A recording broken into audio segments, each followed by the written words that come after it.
عالمی امن کے لیے پاکستان کا اہم کردار۔ وزیر اعظم شہباز شریف کا دورہ قطر، شیخ تمیم بن حمد الثانی سے ملاقات۔ امیر دیوان میں دونوں رہنماؤں کے درمیان ملاقات 1 گھنٹے تک جاری رہی۔ ملاقات میں مشرق وسطی کی صورتحال، عالمی اور خطے کے معاملات پر تفصیلی تبادلہ خیال کیا گیا۔ امیر قطر نے خطے میں کشیدگی میں کمی کے لیے پاکستان کے کلیدی کردار کو سراہا۔ وزیر اعظم سعودی عرب کا دورہ مکمل کر کے قطری فضائی حدود میں داخل ہوئے تو رافیل طیاروں نے شاندار استقبال کیا۔ ایئرپورٹ پر قطری مسلح افواج کے دستے نے سلامی دی۔ وزیر اعظم کل سعودی ولی عہد محمد بن سلمان سے ملے تھے، جس میں ایران امریکہ مذاکرات سے متعلق بھی گفتگو ہوئی تھی۔ وزیر اعظم نے مسجد نبوی میں حاضری بھی دی۔ وزیر اعظم شہباز شریف اور وفد کے ہمراہ روضہ رسول کے دروازے کھولے گئے۔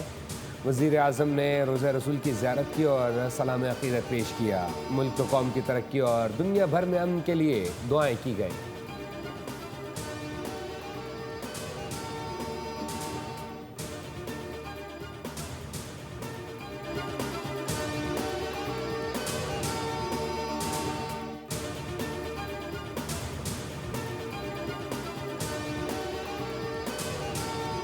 عالمی امن کے لیے پاکستان کی سر توڑ کوششیں۔ فیلڈ مارشل سید عاصم منیر کی سربراہی میں پاکستانی وفد کی ایرانی وزیر خارجہ سے تہران میں ملاقات ہوئی۔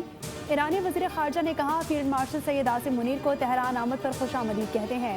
مذاکرات کی میزبانی پاکستان اور ایران کے مضبوط تعلقات کا مظہر ہے۔ خطے میں امن و استحکام کے لیے ہمارا عزم پختہ ہے۔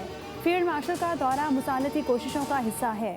ISPR کے مطابق تہران پہنچنے پر ایرانی وزیر خارجہ عباس عراقچی نے فیلڈ مارشل سید عاصم منیر کا استقبال کیا۔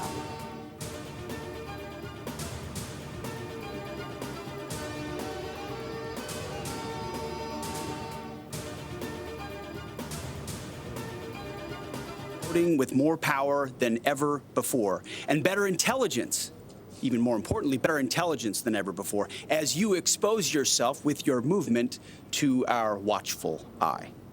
You cannot resist pedaling. Despite the historic and important success of this effort and the success of our troops. Iran معاہدہ کرے، اگر نہیں کیا تو طاقت کا بھرپور استعمال ہوگا۔ ایرانیوں کو معلوم ہونا چاہیے کہ ہماری اور ان کی صلاحیتوں کا کوئی مقابلہ نہیں ہے۔ ایرانیوں سے کہنا چاہتا ہوں کہ ہم آپ پر نظر رکھے ہوئے ہیں۔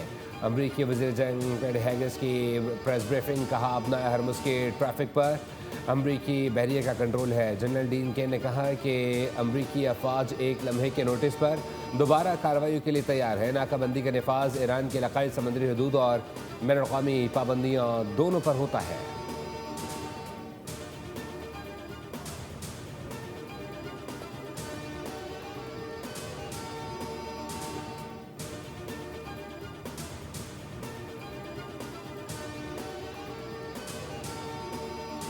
لبنان میں مسلح کارروائیوں کا خاتمہ نہایت ضروری ہے۔ وہاں جنگ بندی مذاکراتی عمل کا حصہ ہے۔ پاکستان خطے میں امن کے لیے پرعزم ہے۔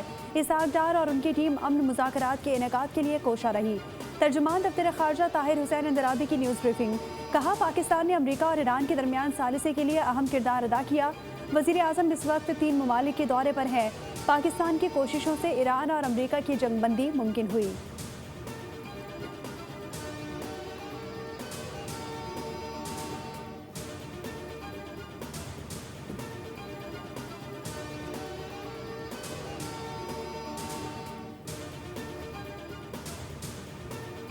I would just want to make one point that's important to the president.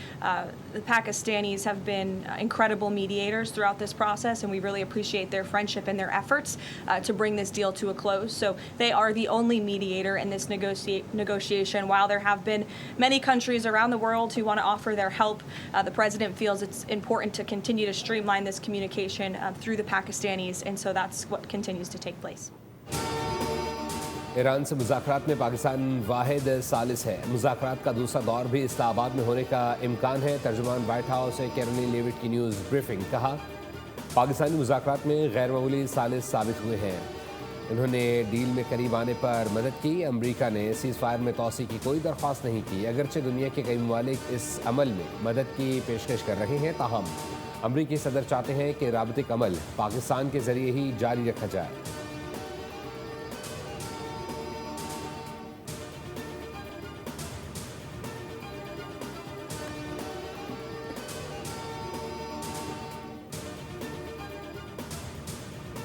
ٹینٹیٹیو تاریخیں بھی طے ہو گئی ہیں.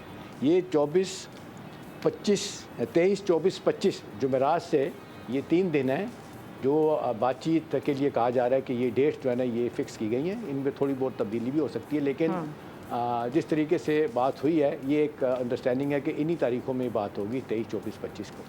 ڈیلیگیشن بھی جو ہے نا میں آپ کو بتا دیتا ہوں کہ وہی ڈیلیگیشن امریکہ سے آئے گا, جے ڈی میس آئیں گے, اس کے بعد کرشنر آئیں گے اور اپنا اسٹیو ویٹکاف آئیں گے, وہی 3 ممبرز. اسی طرح ایران سے وہی ڈیلیگیشن ہوگا. امریکہ اور ایران کے درمیان مذاکرات کا اگلا دور 23 سے 25 اپریل تک ہو سکتا ہے. مذاکرات کا فریم ورک تیار ہو گیا. بورڈ کے پروگرام نیوز پنچ میں سینئر تجزیہ کار احتشام الحق نے پھر اہم ترین خبر بریک کر دی. بولے کہ اہم معاملات پر دونوں کے درمیان اتفاق رائے ہو چکا ہے. میری اطلاع کے مطابق پروگرام نیوز پنچ آپ دیکھ سکیں گے 7:03 پر صرف بول پر.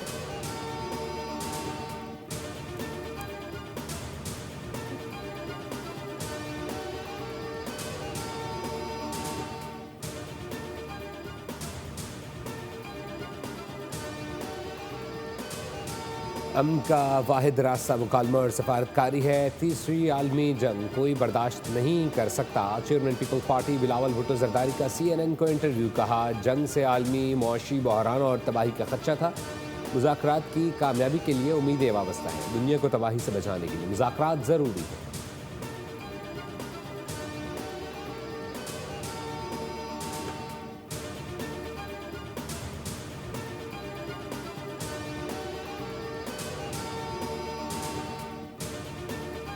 امریکی صدر کا اسرائیل اور لبنان کے درمیان 34 سال کے بعد تاریخی مذاکرات کا اعلان. کہا کہ اسرائیل اور لبنان کے رہنما جنگ بندی کے لیے آج براہ راست مذاکرات کے لیے ایک میز پر بیٹھیں گے. ڈونلڈ ٹرمپ کا کہنا ہے کہ واشنگٹن میں دونوں سفیروں کے درمیان ملاقات اور کشیدگی کم کرنے پر اتفاق ہوا تھا. اسرائیل اور لبنان کے درمیان حالات میں نرمی لانے کی کوشش جاری ہے.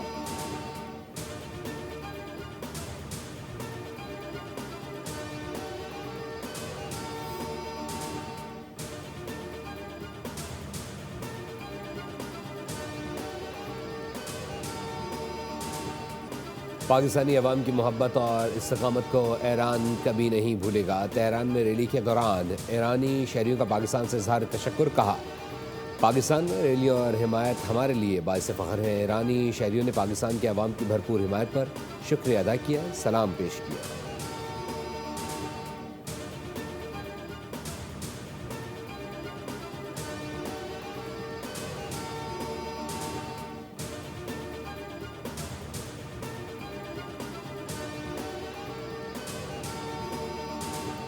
پاکستان کو سعودی عرب سے $2 ارب موصول ہو گئے. اسٹیٹ بینک نے تصدیق کر دی. کہا 15 اپریل 2026 کی ویلیو ریٹ کے ساتھ سعودی عرب کی وزارت خزانہ سے $2 ارب امریکی موصول ہوئے. سعودی عرب نے پاکستان کو $3 ارب ڈپازٹ کرانے کی یقین دہانی کرائی ہے. یہ رقم سعودی عرب کی جانب سے منظور کردہ مجموعی $3 ارب کی نئی مالی امداد کا حصہ ہے, جس کی باقی ماندہ رقم بھی جلد موصول ہونے کی توقع ہے. سعودی مالی معاونت سے پاکستان کے زر مبادلہ ذخائر میں اضافہ ہوگا.